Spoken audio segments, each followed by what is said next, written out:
They laughed at me. My daughter-in-law, with her manicured hands and sharp tongue, chuckled right in my face when I wore my necklace to dinner. She leaned over to her friends and whispered loud enough for me to hear, "Look at that cheap trinket she insists on wearing, like it means something."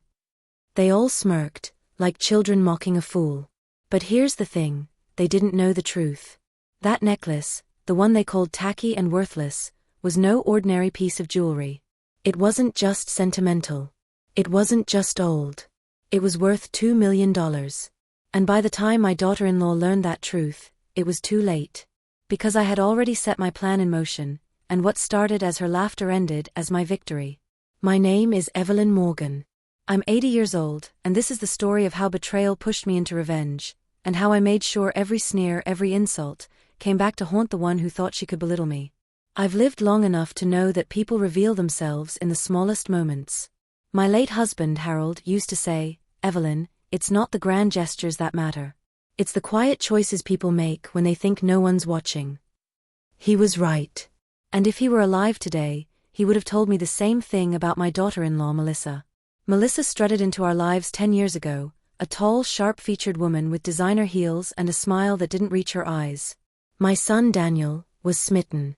He saw beauty, ambition, and class. What I saw was hunger for more than love, hunger for power, status, and wealth. But when I voiced my concerns, Daniel brushed me off. "Mom, you're being old-fashioned. Melissa's the best thing that ever happened to me." Maybe I should have pushed harder. Maybe I should have made him see what I saw. But when you're a mother, you want your children happy, even if it means swallowing your own doubts. So I stepped back, biting my tongue, hoping for the best. It didn't take long for Melissa to show her true colors. She criticized everything about me, my old house, my cooking, my clothes. To her, I was an embarrassment. I was the relic clinging to the past, while she pranced in her sleek dresses and posted pictures of her perfect life online. Daniel, blinded by love or pride, rarely defended me. But the moment that stuck, the moment that still burns in my chest, was the night she mocked my necklace. It was a family dinner at Daniel and Melissa's new house. Their dining room looked like something out of a magazine: marble table, crystal glasses, gold-trimmed plates. I wore my favorite navy dress, the one Harold always said made my eyes look like the sea. Around my neck hung the necklace he'd given me on our 40th wedding anniversary. It was simple, a delicate gold chain with a small emerald-cut sapphire surrounded by tiny diamonds. Not flashy, not oversized, just elegant. To me, it was priceless. Not just because Harold had chosen it, but because of the history tied to it. A history no one but me truly understood. Melissa's eyes landed on it the moment I walked in. She smirked, then poured herself a glass of wine. "Oh, Evelyn, you still wear that little necklace.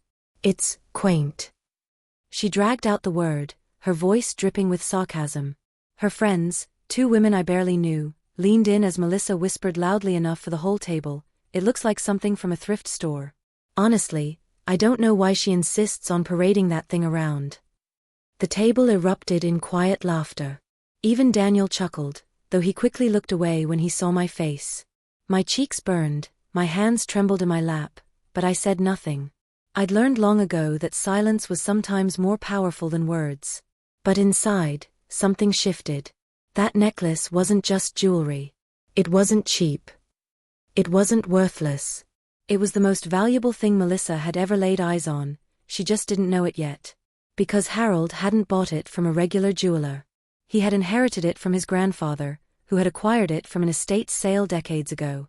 Its provenance traced back to Europe, and though we'd never flaunted it, I knew its true value. A private appraisal years ago had confirmed it, $2 million. As Melissa's laughter echoed in my ears, I made a silent vow.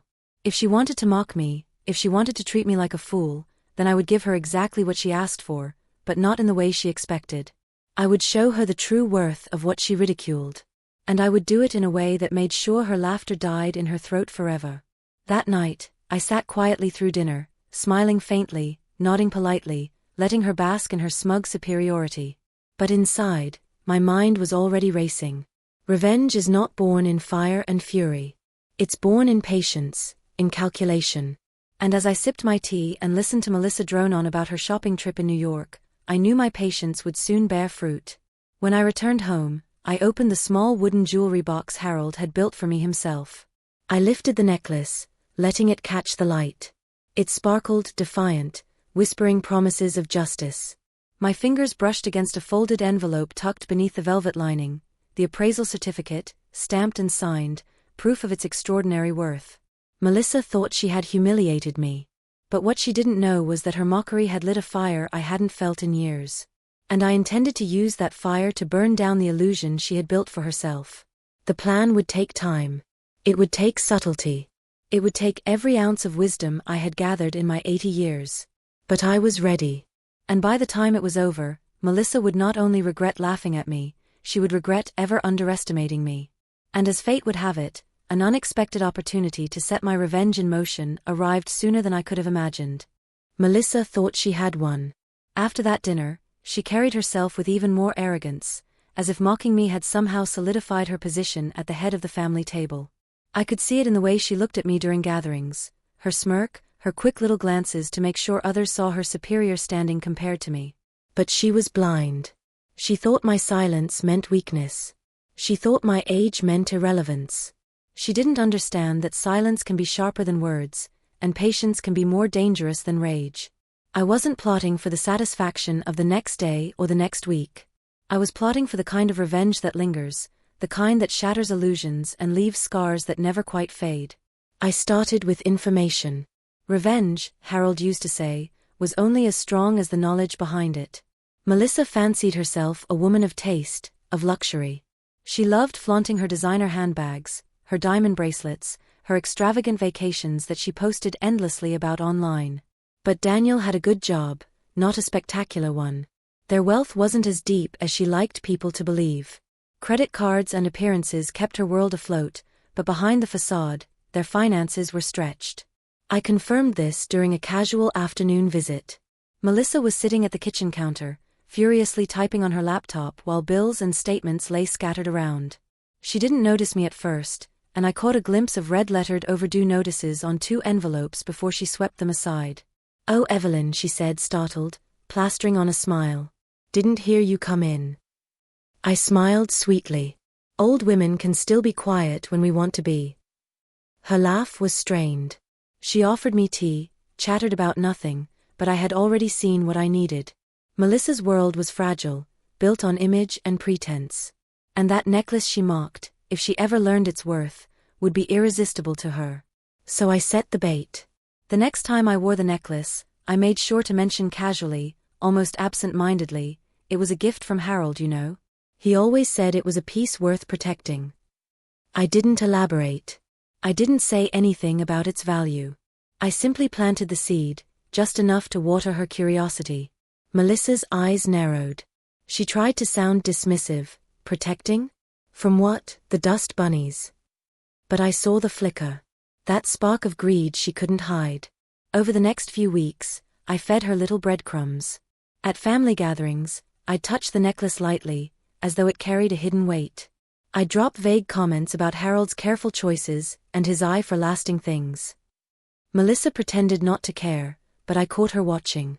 She was like a cat circling prey, trying to look disinterested even as her every move betrayed her fixation. One evening, after dinner at their home, Melissa cornered me as I was putting on my coat. "So Evelyn," she began, her voice syrupy sweet, "that necklace of yours, where did Harold buy it?" I smiled softly, as though recalling a fond memory. It wasn't from a store. It came through his family. A piece with history. I let the words hang, vague but suggestive. Melissa's smile faltered for a moment, then returned. "Oh, how quaint." But her eyes betrayed her. She was already imagining the possibilities. And that was the moment I knew, my trap was working. It didn't take long for her to start pressing Daniel with questions. I knew because Daniel, dear boy, called me one afternoon, half apologetic. "Mom, Melissa keeps asking me about that necklace Dad gave you. She's wondering if it's insured, if it has, value." I chuckled, low and amused.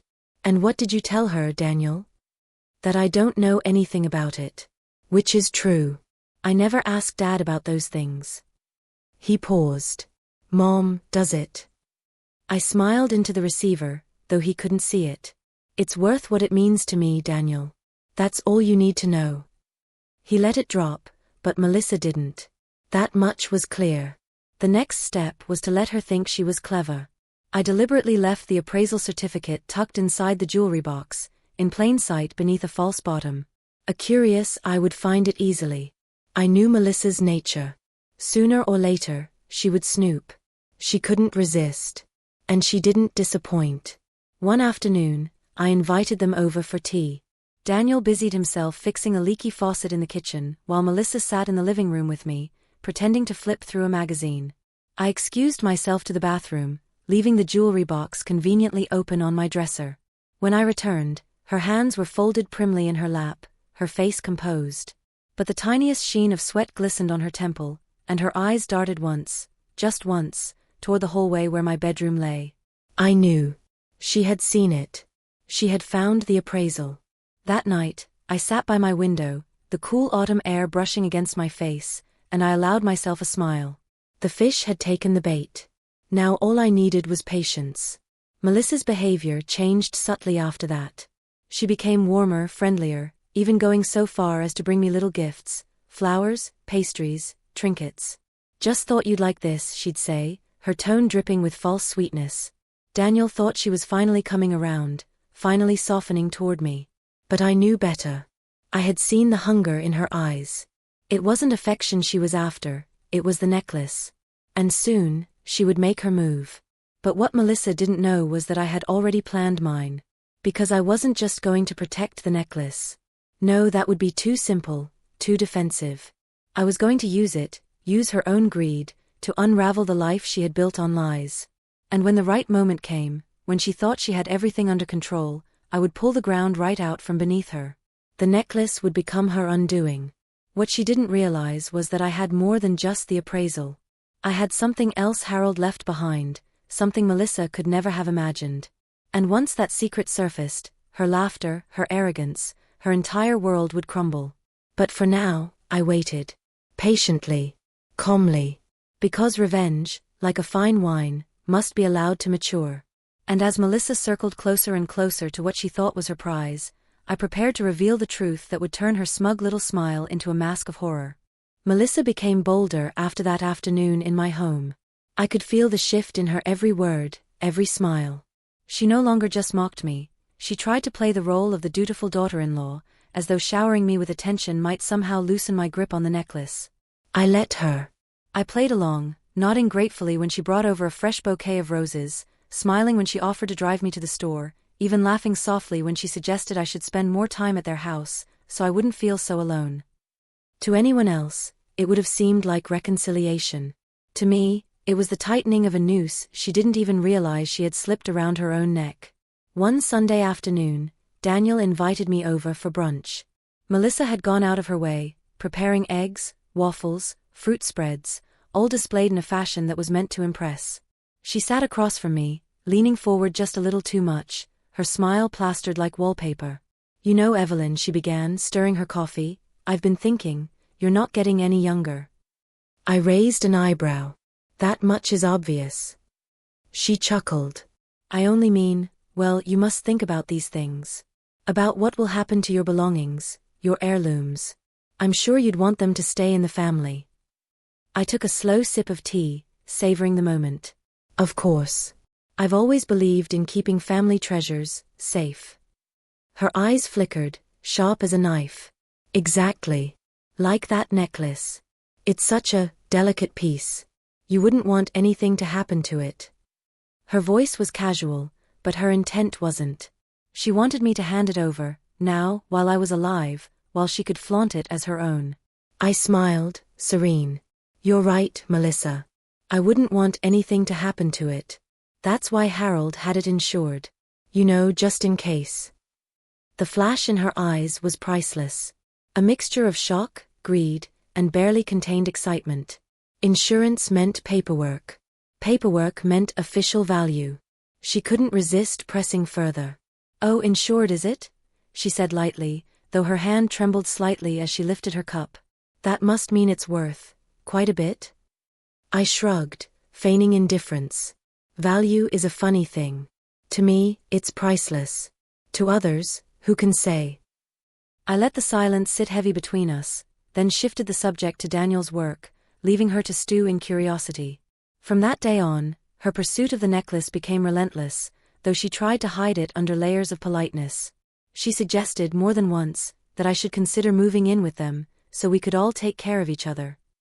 She hinted that perhaps I should give certain keepsakes to family members before it's too late.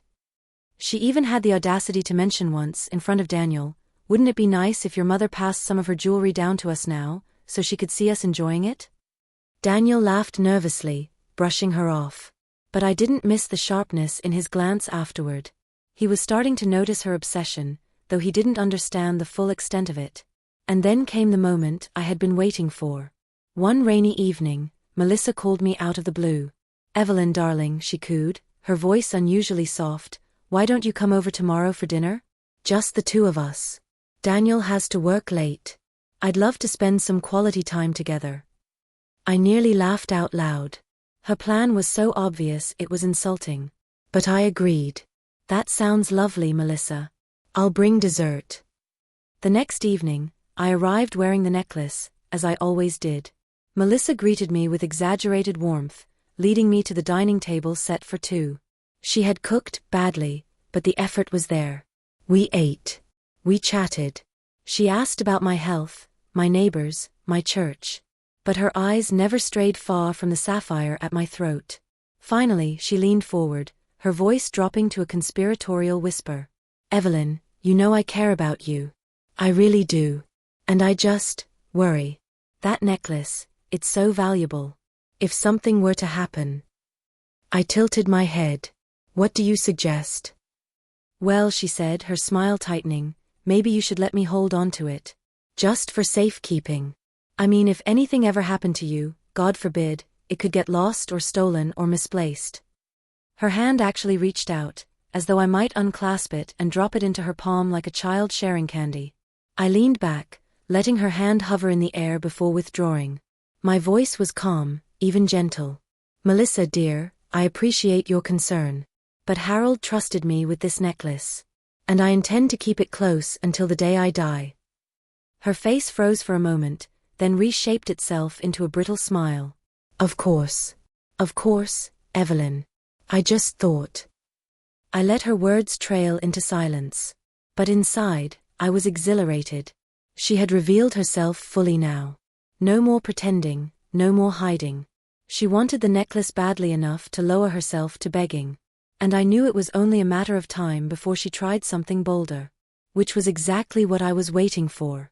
Because while she plotted how to get the necklace from me, I was already setting the stage for something far greater. The truth was, Harold hadn't just left me the necklace. He had left me the rights to a trust, quietly invested over decades, tied directly to the value of the necklace. That sapphire was not only a piece of jewelry, it was collateral, proof of an asset worth millions. The necklace wasn't just decoration. It was a key. Melissa thought she was circling prey. But she didn't realize she was the one walking straight into a snare I'd been preparing with every smile, every vague hint, every patient pause. And when she finally lunged, when she thought she had me cornered, I would tighten the trap, and make sure her fall was spectacular. It was only a matter of time before she made her move. And I was ready. Melissa's patience began to wear thin. I could sense it in her tone, the way her false sweetness slipped at the edges. She had sniffed out the value of my necklace, and now that she had, waiting for me to hand it over was no longer enough. She wanted it, and she wanted it soon. But here's what Melissa never understood: greed makes people sloppy. The more desperate they become, the easier they are to read. And I had 80 years of practice in reading people. The first sign came at another family gathering, a birthday dinner for my grandson, Ethan. Everyone sat around the table, laughing and enjoying cake, when Melissa suddenly put her arm around Daniel and said, in a voice just loud enough for everyone to hear, "Isn't it funny how your mother clings to that little necklace, Daniel?" I told her she should let us hold on to it. She refused, of course. But one day, it will be ours anyway. The table fell into a brief, awkward silence. My fork hovered mid-air. I kept my expression neutral, but my heart thudded in my chest. Daniel frowned. "Melissa, don't talk like that." "What?" "I'm just being practical," she said with a flippant shrug, her wine glass glinting in the light. She's old. Things happen. I just think it's irresponsible not to prepare. I caught Ethan staring at her with wide eyes, clearly uncomfortable. Daniel looked embarrassed, but instead of shutting her down, he changed the subject quickly. I smiled faintly and said nothing. Melissa had revealed herself again, this time in front of others. Her obsession was growing, and now she couldn't contain it. The second sign came a week later, when Daniel stopped by my house alone. He looked troubled, hesitant. "Mom," he said, running a hand through his hair, "Melissa's been persistent about your necklace. She's convinced it's valuable." I chuckled softly, pouring him tea. "And what do you think, Daniel?" He shrugged. "I don't know what to think. I don't want there to be conflict between you two.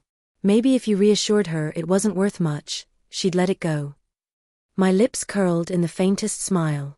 "Daniel, let me give you a piece of advice. Sometimes, when someone shows you their greed, you don't reassure them. You let them dig their own hole." He frowned, puzzled, but said nothing more. The third sign came in the form of an unexpected visitor. My neighbor Margaret stopped by one afternoon, clutching her grocery bag. She leaned close, lowering her voice. "Evelyn dear, I don't want to stir trouble, but I thought you should know, I saw Melissa leaving your house yesterday when you weren't home. She had your spare key." My chest tightened, but I kept my face calm. "Thank you, Margaret. You've done me a kindness." I knew exactly what Melissa had been after. The jewelry box. The appraisal. The necklace. And that was when I knew the time had come to tighten the noose. That evening, I sat by my dresser, the necklace in my hands, and I thought of Harold. I could almost hear his voice. "Evelyn, never let them think they've beaten you. Let them underestimate you, and then strike." So I hatched the final stage of my plan. I removed the appraisal certificate from the jewelry box and placed it somewhere Melissa would never think to look, in the pages of Harold's old Bible on my nightstand. Then, in the jewelry box, I left something else, a folded piece of paper. On it, I had written in my neatest hand, "If you are reading this, then you are not only greedy but also a thief. Know this, the necklace is protected.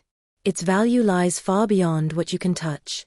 And soon, everyone will know exactly who you are." I tucked it neatly beneath the false bottom.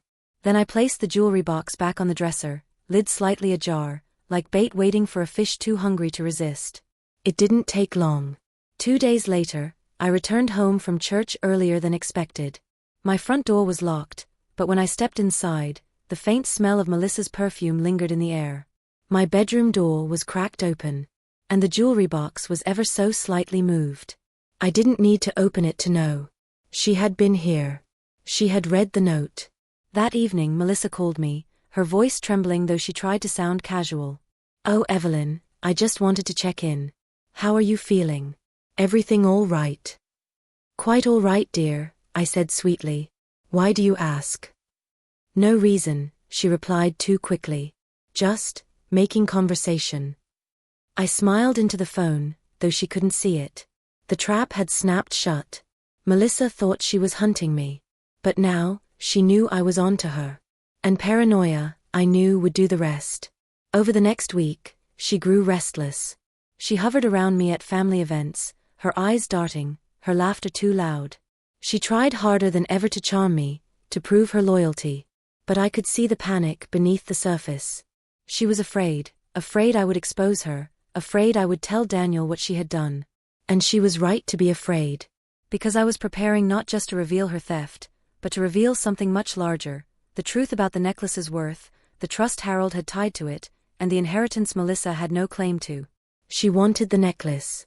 But what she didn't know was that by reaching for it, she had triggered a chain of events that would strip her of everything she held dear, her reputation, her security, even her place in the family. The stage was set. Melissa thought she could outsmart me. But I had lived long enough to know that greed always devours itself. And soon, her hunger for what wasn't hers would become the very thing that destroyed her. The only question left was how far she would go before the final curtain fell. And the answer, I suspected, would shock even me. Melissa's desperation reached a fever pitch. I could see it in the way she hovered around me, her hands twitching as though itching to snatch the necklace from my throat. She wasn't just greedy anymore, she was frantic, cornered by her own hunger. At first, she tried to mask it with kindness. She insisted on driving me to appointments, bringing me casseroles, even offering to help tidy my house. Daniel thought she was finally embracing her role as family, but I saw the truth. Every glance she cast toward my dresser, every lingering stare at my neck, betrayed her true motive. And then came her boldest move yet. One evening, Daniel invited me over for dinner. He seemed tired, worn down, and Melissa played the perfect hostess, smiling, laughing, pouring wine with a flourish. Halfway through the meal, she leaned forward, her tone honey-sweet but her eyes sharp. "Evelyn," she said softly, "you know how much I admire that necklace. I've been thinking, wouldn't it be wonderful if you entrusted it to us now? That way, you wouldn't have to worry about it anymore. Daniel and I could have it insured, kept safe." Daniel nearly choked on his wine. "Melissa." "What?" she snapped, her voice still coated with sugar but with steel underneath. "It makes sense, doesn't it? She's 80 years old, Daniel. Things happen. It would be irresponsible to leave something like that unsecured." I dabbed my mouth with my napkin, keeping my composure. "Melissa dear, the necklace is already secured. More than you realize." Her eyes widened, and for the first time, her mask slipped. "What do you mean?" I leaned back, my tone calm, almost wistful. "Harold wasn't a man who left things to chance. That necklace isn't just a piece of jewelry, it's tied to a trust. A trust that protects everything we built together. Its value goes far beyond its sparkle." Melissa's fork clattered against her plate. She tried to recover, but her hands trembled. Daniel looked between us, bewildered. "Mom, what are you saying?" I smiled at him gently. "I'm saying your father planned wisely. And some things aren't as simple as they seem." Melissa excused herself from the table moments later, muttering something about needing air. But I saw her expression as she turned away, hungry, calculating, already trying to figure out how to twist this new revelation to her advantage. That was when I knew she would strike soon. And I was ready. The very next afternoon, I set the final piece of my plan in place. I invited Daniel and Melissa over for tea, telling them I wanted to show them something important. When they arrived, Melissa wore her usual polished facade, but her eyes flicked instantly to my jewelry box. I could almost hear her thoughts racing. I led them into the living room, where I had laid out a folder on the coffee table.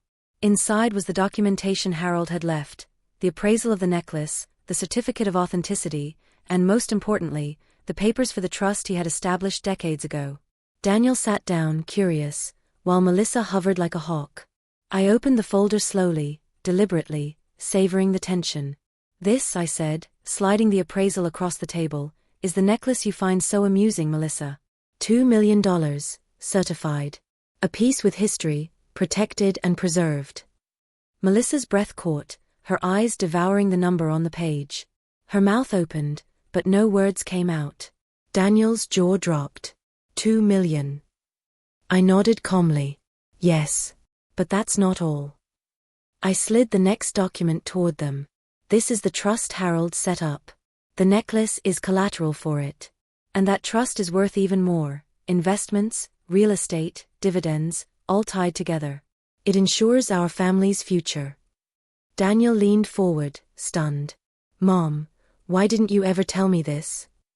I smiled gently. "Because sometimes, Daniel, it's wiser to keep certain truths quiet until the right moment."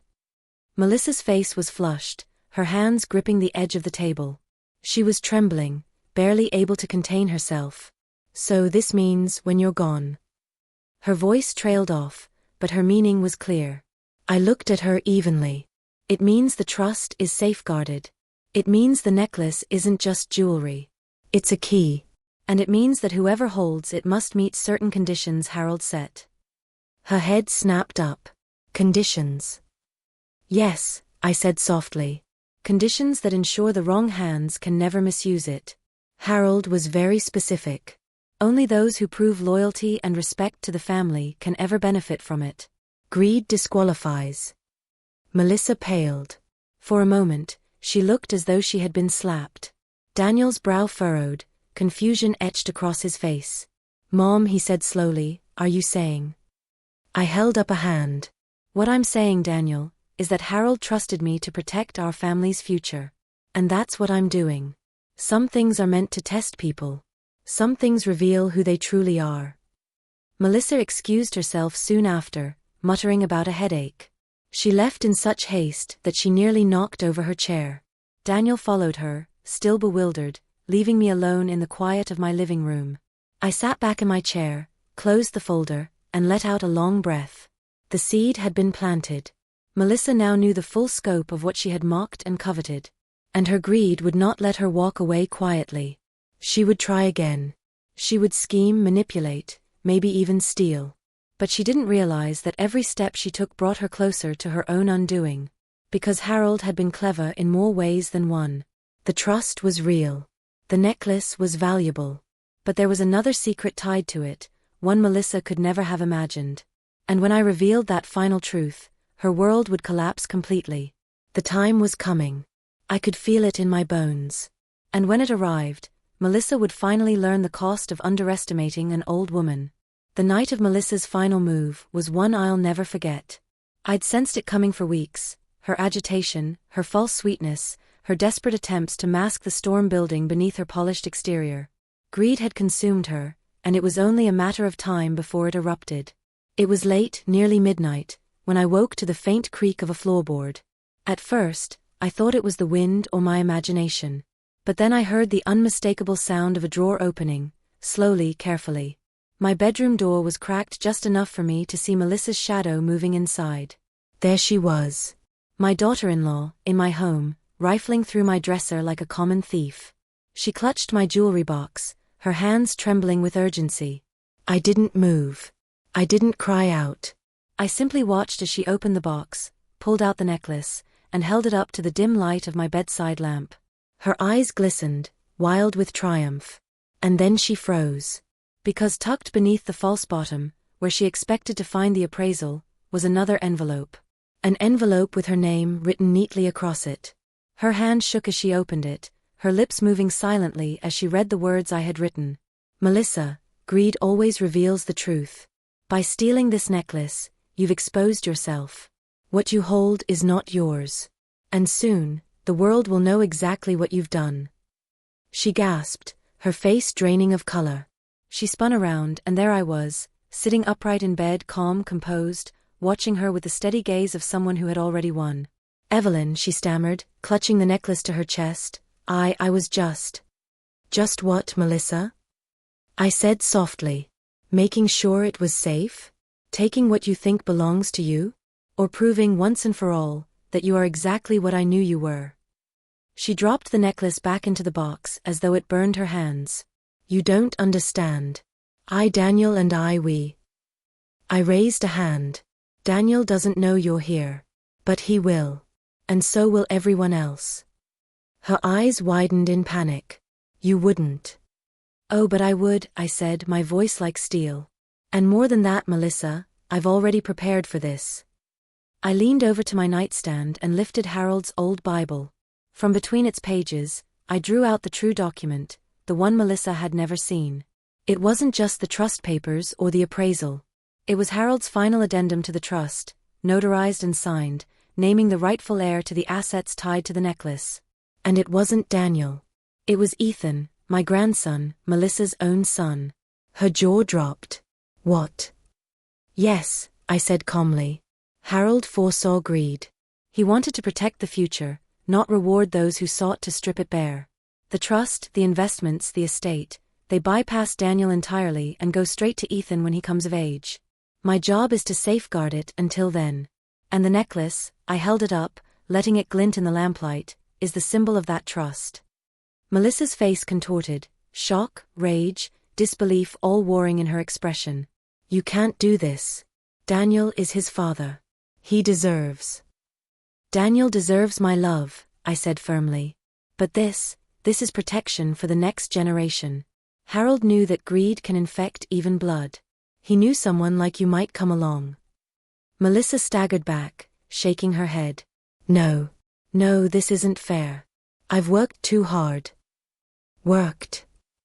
I cut in, my voice sharp. You've schemed, manipulated, mocked, and stolen. That is not work, Melissa. That is destruction. And tonight, you've proven you are unworthy of everything Harold built. Tears welled in her eyes, but they weren't of remorse, they were of fury. If you tell Daniel. I leaned forward, my voice low and dangerous. Melissa, I don't have to tell him. You will. Because if you don't, I will. And I have every piece of evidence, your visits, your snooping, your attempted theft. One word from me, and your carefully crafted image of the perfect wife and mother will collapse. She stood there, trembling, torn between rage and terror. Finally, she turned and fled, slamming the door behind her. The next morning, Daniel arrived on my porch, his face pale.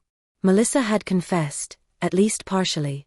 She painted herself as a woman overcome with worry, claiming she only wanted to protect me and the necklace. But Daniel wasn't blind anymore. He had seen enough of her obsession to put the pieces together. He apologized profusely, ashamed and angry. But I simply placed a hand on his shoulder. Daniel, your father and I loved you. And we love Ethan. That's why we made sure his future was secure. Melissa may not understand that now, but one day Ethan will. In the weeks that followed, Melissa's mask slipped further. The neighbors whispered about her late-night visits to my home. Family members exchanged wary glances at gatherings. Daniel grew distant, worn down by her constant scheming. And Melissa, once so smug, so untouchable, was left isolated, her reputation in tatters. As for me, I wore the necklace proudly, not as a symbol of wealth, but as a reminder. A reminder that wisdom, patience, and truth will always outlast greed. And when Ethan came to visit one sunny afternoon, his young eyes full of curiosity, I knelt down and let the sapphire catch the light. "Grandma," he whispered, "it's beautiful."